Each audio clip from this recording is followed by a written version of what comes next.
had a microneedling treatment today, so I want to give you an immediate disclaimer. Bring it in.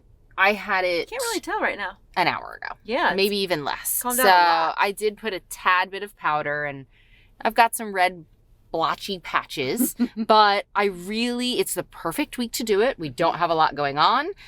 All we did was film last quarter. Woo. I had no time for treatments, and it was time. Welcome to BustmobTV. In the spirit of living our life with intention, me and Gretta Nance found some time in our day to pause, grab some coffee, and chat about what's going on inside Bustmob. We'll answer some questions, spend some time with a special guest, and share ways to be more intentional in your daily life. Hop on in.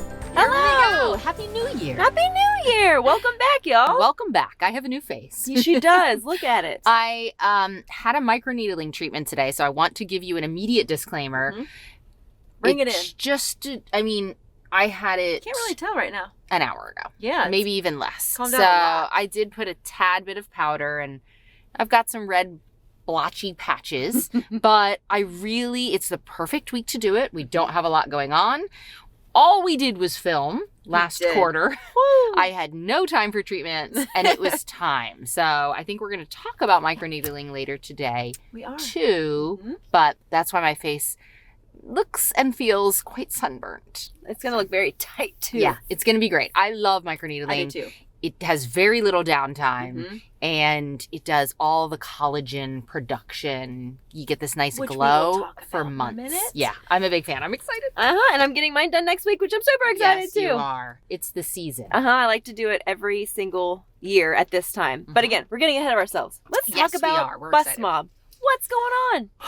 There's a lot going on. There is a lot going on. Yeah. Especially with the new year, everybody's like chiming in with like what they're going to do for the new year. But there was this one post that really stuck out to me, and it was this woman's before and after. She had a gastric sleeve done in 2020, and she lost a ton of weight, and she had a mommy makeover with a breast augmentation, tummy tuck, muscle repair, skin removal, all the things. And it got hundreds and hundreds of comments of people being like, "You go, girl," and she looks amazing. Yeah, she does. That is such we have worked with many patients over the years, and it's not just the weight loss and then the excess skin, and then people think insurance will pay, and it's like, unfortunately, for the most part, insurance does not pay for skin removal surgery, and so it's really an emotional and physical roller coaster that they go through to ultimately get the body that they deserved and the confidence that they deserve. So it's really cool. Yeah, and her legs look amazing. And we have her picture that we want to show you guys. She looks so good. Yeah. She had a muscle repair, tummy tuck, liposuction, a breast lift, and 400cc breast implants. Yeah. And again, hundreds of comments, hundreds of engagement, interactions. You guys have just really like pumped her up, and it's inspiring because a lot of women who lose a lot of weight don't really know what the next step is. So that was very inspirational. Yeah, I love it. And it makes me so proud of our community. So thank you guys for supporting everyone, whatever their past journey has been. We're all here at the same time, at the same place, trying to live our best lives. That's right. So good for you. So we have a surgery question. Yes, we do. Oh, it's my turn, huh? I swear I'm paying attention. Oh, yeah. All right, let's see if we have this question. Let's see if I can actually do it right. Let's do it.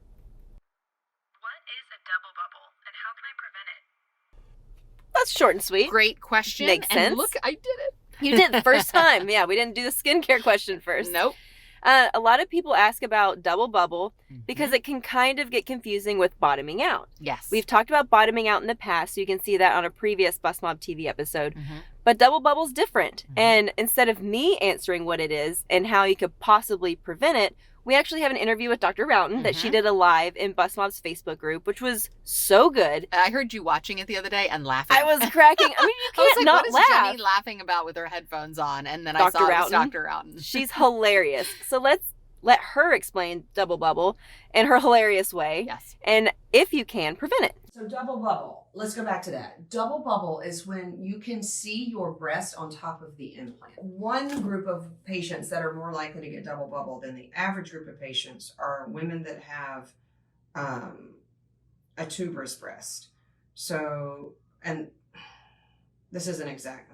Nothing I draw you is exactly right. And I feel bad because I draw on this whiteboard so much I should be good at it. But have you seen tuberous breast? And this isn't a great drawing. I'm going to try again. Because they're not always pointing down, but the breast is a little bit triangular because the medial aspect of the breast doesn't form.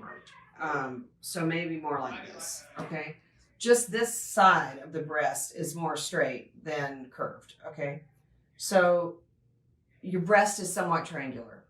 Now we're going to put in a round implant because that's, this isn't a look most people want. They want a round shape. So I'm going to put in an implant that's a different shape from your breast, okay? So where you have your breast sitting on top of the implant, especially when you raise your arm up, because your arm's going to pull your breast up a little bit, you can sometimes see the shadow of your breast on top of the breast implant. So, okay, something that kind of looks like this, where you have your breast, okay, and you can see this. And then when you raise your arm up, you can kind of see that there's a line. And then this area is going to be thinner than the area on top, because the area on top is breast tissue and the area under this kind of hashed area is just skin on top of the breast implant. What causes it is to have an implant that's a different shape and size from your breast. So the larger the difference in the width of the implant versus the width of your breast, the more likely you are to see double bubble. Let's see, when there's a difference between your breast, like let's say you have a relatively short nipple to fold distance, so that this height to the top of your breast from the nipple is longer than the nipple to the bottom of your breast.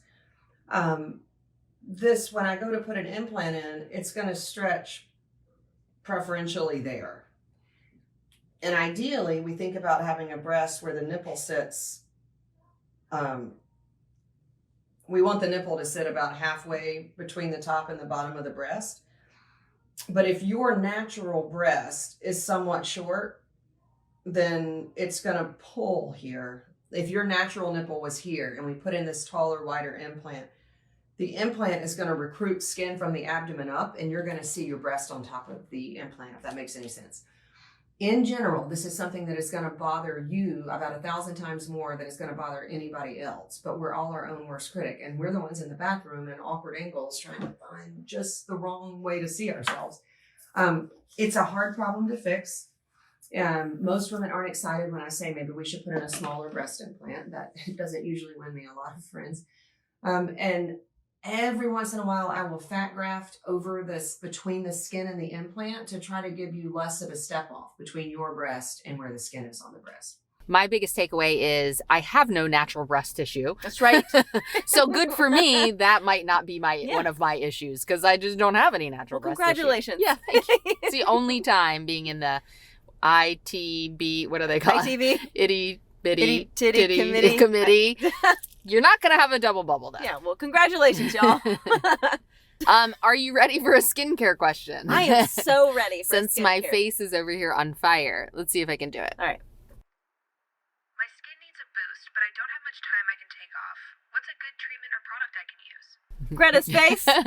Well, someone asked that in the community last week, because I get it. Like, everybody's like, they took all their time off in December. Yep. They have no time off, but they're, or like me, I'm doing dry January and I'm in hell and everything just feels dull and I need like a refresher. Mm-hmm. So it was a whole conversation, and that's literally what prompted me to go ahead and book my microneedling treatment. I like that. Because chemical peels are often very popular this time of year too. Mm-hmm. And they are great. They are wonderful. And very fast.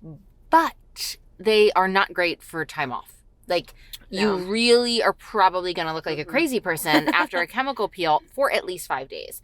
Not true with microneedling. So I'm a really big fan of, like, we will lose collagen month upon month, really, after like the age of, I think, 31 or 32. So whether you have major fine lines or not, this is a good idea. It's like we aerate our lawns every year, right? Yeah, you have to. It gets all packed down. No new grass is going to grow. So you got to poke some holes in it.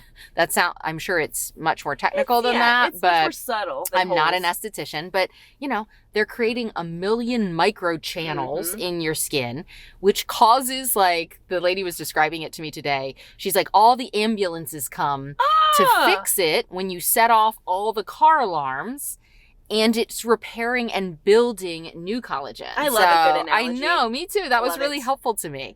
So microneedling is a great option. We've talked about Morpheus 8 before. That's like microneedling on steroids. What I'm talking about is microneedling. And I like microneedling regular, with a skin pin. regular Easy. microneedling. I love it. I like to do it once a year too during during the winter, because it kind of takes off that dead skin that sloughs off easy, so you get like kind of a brand new fresh start coming into the new year. Yep. And sometimes I get like an uneven patch right here, like a dry spot, and as soon as I get it done, it's gone. Yeah. And it's amazing. You will see results after one treatment, but a course is recommended for more permanent kind of collagen production. So keep that in mind too.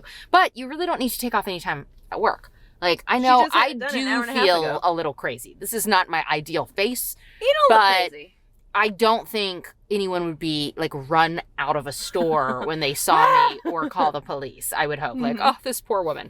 Someone threw something on her face. Well, what I really thought was cool that I learned today too. Look at the light; it's not looking so good. Can you see it? There we go. Oh, there you go. They use biogel, so similar to BioCream but different. But has all the growth factors and everything in it as kind of the conduit while they're doing the microneedling on your face, aka it's being pushed down into your skin. Oh. Thank you for grabbing it for me. So yeah, squirt some. Well, you got your coffee too. But I love it because it's a very light, viscous, but contains all the good stuff. So that's what they're kind of pushing. The new seeds they're putting on your face. So it's clear. So you have nice green grass growing on your face here in a week or two. Well, no, that's hair on my face. And I did just shave my face, thank goodness. But I use biogel every single morning because I it. tend to be dry. Yeah. And when you get microneedling, you can be a little dry and flaky. So this helps a lot too. I am planning on being dry and kind of flaky, but not peeling over the next couple days. It's worth it. Yeah. That baby fresh skin that comes back. It is. And anytime you use the word needle too, I just created a whole story on my account. People get scared. Yeah. It is truly a painless procedure. Yeah. And from someone who does not always... I'm okay with pain. It's just one thing I don't like that I won't mention. But no, I mean, I can do lip filler fine. Wouldn't you say zero pain for microneedling? Yeah, 100%. I felt nothing because of the numbing cream. They numb you up first, which helps a lot. And it feels like they're shaving me. Like I just feel like they're taking my peach fuzz off. But I'm like, I know you're not taking my peach fuzz off. No, you're sticking tiny needles down into my skin. But thanks for tricking me. You cannot feel it. So if you are looking for a great boost that's pretty affordable compared to some other med spa treatments, that doesn't really have any downtime at all, microneedling is a great option. It is awesome. And what are you using afterwards? I just bought it. You saw me carrying it around earlier. BioCream, because again, I'm going to do dry and flaky, but I've got these channels open now kind of for a couple days. So I also want to be being very careful about what I'm putting in there. Anything that's going to help with that elastin and collagen. So it's like your face turned to a sponge. Yes. And whatever you put in there is going to... Yep. You like that analogy? Penetrate.